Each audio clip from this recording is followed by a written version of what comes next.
the Democratic Party and what it was customarily associated with, normally associated with, how it was supposed to be the party of the working class, you were throwing your own aside.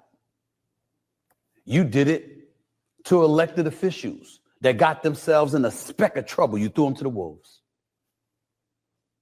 You had Supreme Court justices refusing to answer questions as to whether or not they were a woman or define what a woman was, even though they were married with children.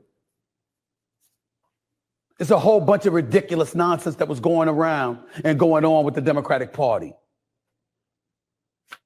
We're not blind to what's transpiring right now. We're not blind to the specter hovering over all of us and how dangerous times can be, how hardship seems imminent as it pertains to tariffs and beyond. We get what tariffs may cause, the problems that it may cause. Inflation, potential recession, we get all of that. But we also get that Donald Trump told us exactly what the hell he was going to do.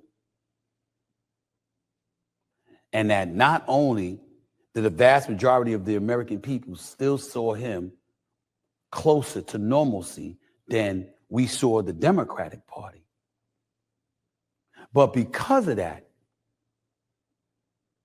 regardless of his ways, Donald Trump is actually trusted more than y'all. He didn't hint towards misogyny for black men that could possibly vote against Kamala Harris. He didn't do that. He wasn't somebody that was scared to do interviews half the time and was at the mercy of people connected to her campaign instead of recognizing she was the Democratic nominee and she was supposed to be running the show and she was supposed to be the boss. You told us so? Yeah, you did. What you didn't do was tell us enough about you and what you would ultimately stand for. That's why he's the president. That's why the GOP is in control of the House and the Senate. And the Democrats are on the outside looking in. Just thought I'd remind y'all of that before y'all went out there chirping about some of the things that are going on. All right. I really respect Stephen